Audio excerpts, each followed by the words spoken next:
Hi everyone, my name is Amy Leviton from Denim Dudes, and today I'm going to have a really interesting creative conversation about creativity in the denim world with three amazing women. We have Wizzy, we have Juliette, and we have Maisie, and I'm going to sort of hand over to them to talk a little bit about who they are, what they do, and why. Let's start with Juliette, who's below me.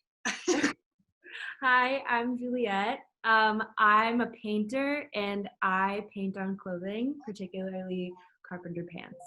And everything I do is handmade and hand dyed. And you used to be an artist, right? And then Still am. Oh yeah. Still am. Yeah. I stopped being an artist. Now I'm working in Paris. Yeah.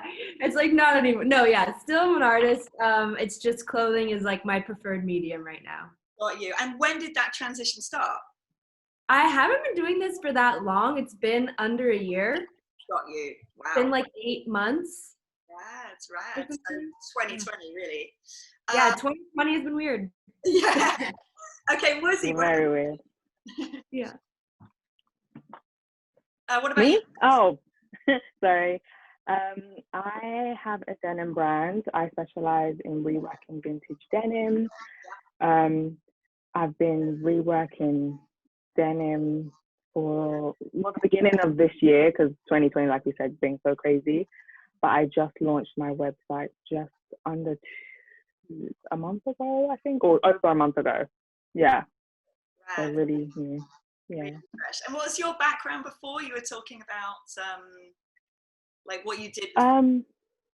I just graduated from London College of Fashion last year. Yeah. And then COVID, so it kind of stopped me from like really, not a lot of fashion houses are hiring right now. So I just use this as an opportunity to actually just jumpstart and do my own thing, which is something that I've been wanting to do for a really long time. So I just thought this was the perfect time. Yeah, for sure. Yeah. I want to get back to that because I think there's a couple of interesting questions around that. But Maisie first, let's talk about you and what you do. So my name's Maisie. I'm based in New York City, and my background is actually in sculpture, but I started marbling and experimenting with the medium of marbling like over a decade ago, and it's kind of grown into this sort of art design clothing business that I have, where I make clothing out of marbled fabric, and I make a lot of these t-shirts where I'm marbling like faces and emotions on them and creating imagery. And then I do marbling on wood to make mirrors and furniture and prints on paper. So it's sort of this all-encompassing medium that I've been like pushing and experimenting with for a long time. And then the clothing aspect has really been taking off the past year, I'd say. Yeah, for sure. So I kind of want to go back to something that Wizzy said about, you just graduated and COVID is here. I think today more than ever, because I'm old, obviously, so I've seen like the transition because I studied fashion design as well. And now I feel like there's this sort of traditional gatekeepers of fashion that it used to be like you'd go into a brand or if you were starting your own brands, you would have to think about like showrooms and you'd have distribution and all of this stuff. And then I feel like mostly the platform of Instagram, but obviously there's other platforms like Depop or what have you that like, I feel like things have changed and you can go straight to a consumer more than you could say 5 years ago even, right? So I wondered like what you all felt about that, like how you use Instagram or if there are other platforms that you use and how you kind of like utilize those platforms. And it's up to whoever wants to like kick off about that one. I don't know. I'll go. I started selling everything on Instagram basically. So I didn't even, when I first started a few months ago, not that long ago, everything was sold through Instagram. So I would just post something up, DM for purchase kind of thing. They would DM me, they would PayPal me or whatever. And that's kind of how it went. And that didn't last that long because things started to pick up and I couldn't keep up with like the whole PayPal, DMing, everything. So that's when I moved into doing it just through a website. But no, Instagram is really what started my whole thing. And I think just people being able to put a face and like a personality to clothing is like what people want right now. Yeah, you that's know, to understand like where it's coming from and to get just to have just an inside view into the process, really. exactly. Do you ladies agree? Yeah. Yes, completely. Like that's exactly kind of what happened with me. Like in the beginning of the pandemic and everything that was going on, I was selling denim face masks because I was like, I collaborated with a charity because of domestic violence went up, and I was selling face masks to help provide for like the charity and everything.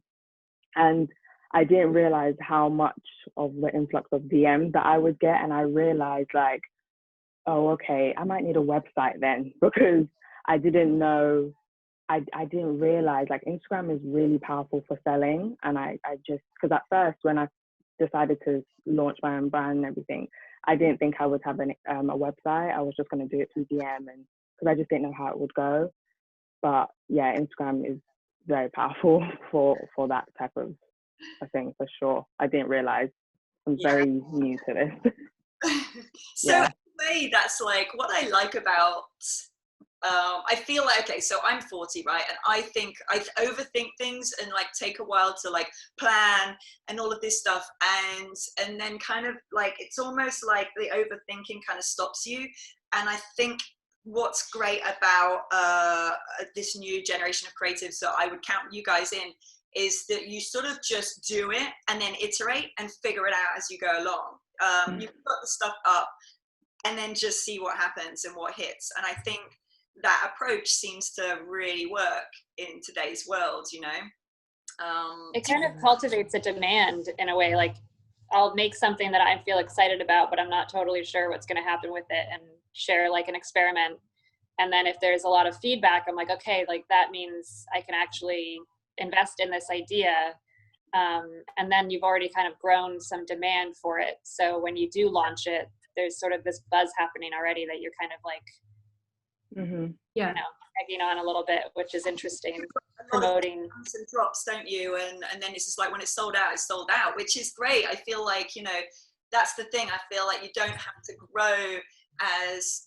grow into a brand where everything works and nothing sells out. Like you just sort of do it, and if it sells out, it sells out. It just creates more hype anyway, right? Yeah, and then you don't have a lot of like excess product either, which is nice. Like you're working sustainably in the way where you're only making what you can kind of handle. And I think there is sort of like, as you get, I mean, growth on Instagram can be insane, so it's overwhelming.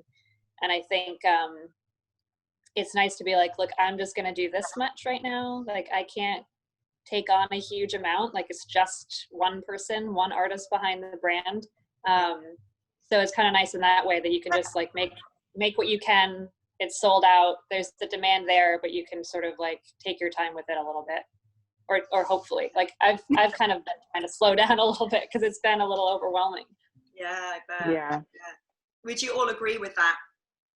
Definitely. Yeah. yeah. It's a lot. I mean, you guys can probably agree, just being the only person who can do it and who does it is a lot of pressure. And a lot of work, but I do agree that, you know, having the things sell out is really, or working within that model is really nice because we can work super sustainably, like you said, and like there is no excess inventory. Like there is, like I don't have anything. Yeah. Exactly. When it's gone, and I'm like, I don't have any more. Sorry. And I know sometimes I'm like, I'm gonna keep this pair for me. Like I need to have a pair. I don't even have a pair of that to myself. I don't have a pair of my own pants. Like, yeah. I have to make a new corset for myself anytime because it's just I don't have anything. Yeah. Which is good and bad, but I mean it's amazing to not have this this overhead stress of just like product. Yeah, 100%. And I don't think it's. I mean, you know, the environment and sustainability is really one of the most important things that we all need to think about right now. And you know, every brand out there, inventory is kind of like part of their, you know, almost like their business model. And I think what's interesting about this movement and this sort of shift is this, you know, the peer-to-peer thing is it is just like what is special about all of you and what people love is like you were saying, Juliet, is there's a real person that they can communicate with directly, who they can get to know to a certain extent through social media, understand process. That's what they're buying into. And then there's no kind of like excess, there's no stock sitting around. What about your customer? This isn't a question that I proposed to you earlier, but it's just come to me. Like, who are you mostly selling to? Is it mostly just people who you would call your peers? Well, my first like couple of sales were definitely to friends, to be honest. Like they're just supporting. But I've gotten like a lot of like British like celeb requests and stuff like that. A lot of like custom, could you make me custom, this and that? And that takes a lot longer to do, obviously. But yeah, I'd say. That's really rad. That's really cool. And I feel like in this day and age, I feel like, you know, celebrity culture is still something. I think peer-to-peer and this sort of community-driven commerce is new and is awesome. But, you know, I do feel like getting your product on certain people still helps, you know, as far as promotion is concerned. And that could just be on like a micro level, or it could be on a macro level, as you're maybe discovering. It helps. Yeah, it helps. And then, okay, so visuals and process. I think that's really, really interesting. Like people, I mean, Maisie, you are the queen of the process video with all of those marbling videos. I mean, I feel like they're just so soothing to watch as well. I really enjoy watching them. So how important do we all think that creating like the right visuals are, and also showing your process? Do you think that has a lot to do with the sales that you make? Absolutely. I think it's kind of what grabs people and pulls them into your work, is seeing like a little, it feels personal and intimate to kind of have that peek into an artist's process and studio. And and I think like I've been making these stop motion marbling videos that are just to watch. Like there's nothing there that I'm selling. It's like I'll make the video and then I pull it off the bath and it's gone. So it feels nice to kind of offer these videos and things to watch where there's not anything being sold, but then it feeds into like, oh, you could get a shirt with that on it. Yeah, exactly. Yeah. So sure.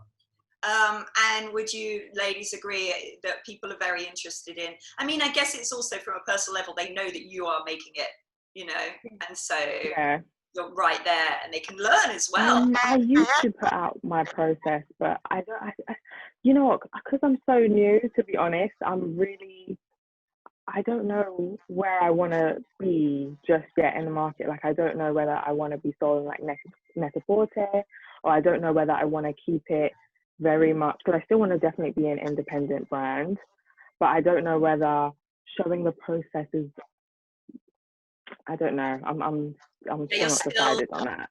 Figuring it out, exactly. I am. Yeah, I'm figuring it out too, but I show my process. No, I showed it more. I kind of need to show more of that. I was doing it more in the beginning, but I kind of fell off now. I have like, you get a routine of what you post. Yeah. For me, and like for me, my model is like I post a pair of pants every day. Do you? Whoa. Try to. Don't quote me. I try to. It's been a bit difficult now because that means I have to make, you know, like some pants. But that's kind of my routine of posting, and then I try and do a small video painting every day too. Wow, that's so good. Wow. That is a lot. Kind of, I think it's like consistency, at least in my brand, has been really important. Yeah. So if you like disappear, people will just like fall. Because you can't expect to be on people's minds. Because like even though I do unique clothing and we all do unique clothing, I have to like consistently remind myself like it's just clothes. Yeah. You know? Absolutely. Like it's like it's just clothes. It doesn't really matter. It's not saving the world. It's a pair of fucking pants. Like, who cares? So Yeah, no, it's so I true. think like consistency and keeping it like relatively personal is Yeah. what worked for me. Exactly. Yeah. Okay. And do you think during COVID, you know, this interest in process and craft, I mean, people have had, not everyone has had more time in their hands, but a lot of people have. They've had more time to think, they've had less distractions. I think even if you are in a job where you're consistently, you know, you're lucky enough to have work and you're still going into work or doing some form of work, you're still not like, we haven't got the distractions that we used to have. So there is more free time, I think, no matter who you are. So do you think that has changed people's interest levels in craft and process and or creativity in general? Absolutely. I think so. And I think people are also learning to become, because of just like the time, and people are just being more mindful about shopping. Oh, 100%. You know? Yeah. 100%. So do you think, so that's a really good point. I think, yeah, there's a much more intentional approach to shopping. So they're more likely, do you think, to buy something really special that they're like, whoa, is this art or is this fashion? This is incredible. I can see the process, I can identify with the person, than, you know, just a basic. Do you think, like, because it's that balance, isn't it? Like, because your pieces are more expensive than, say, I don't know, like going to, you know, a Top Shop or Yeah.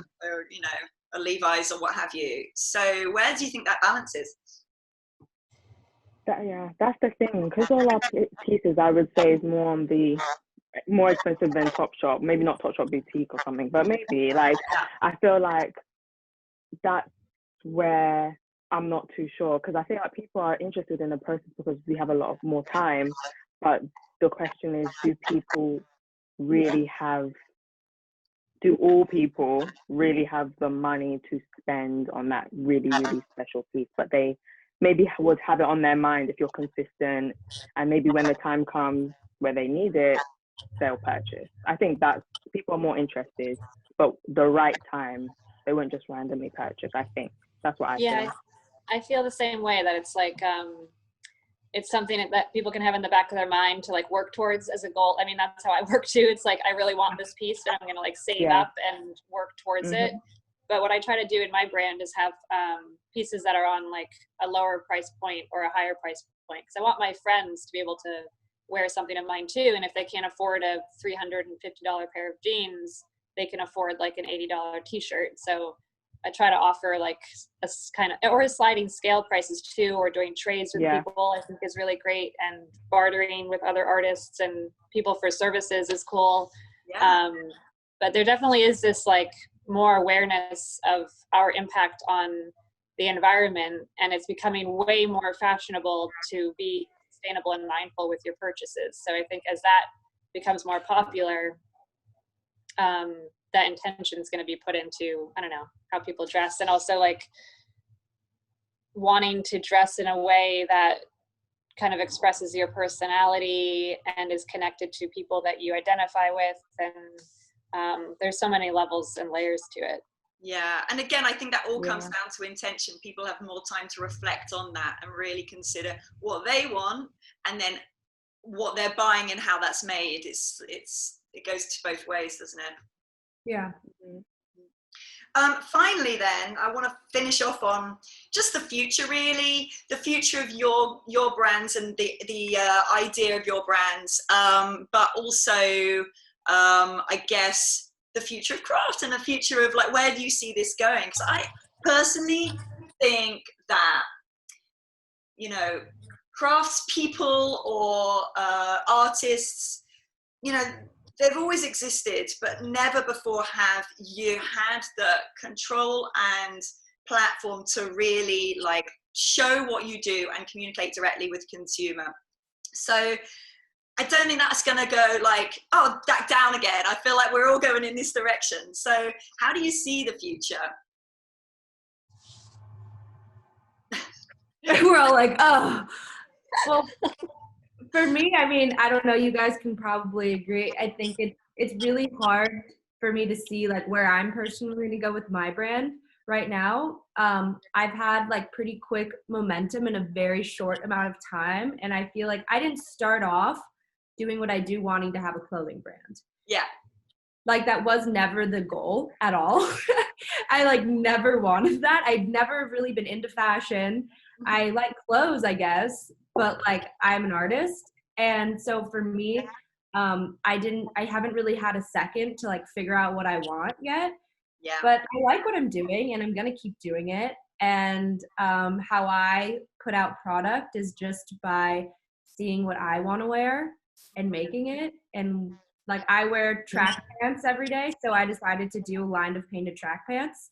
And I wear white beaters every day, just like white tanks. So I did one of one painted tanks. Like, so I think what I'm just going to continue to do is just make what I want to wear and like hope that someone else wants it too.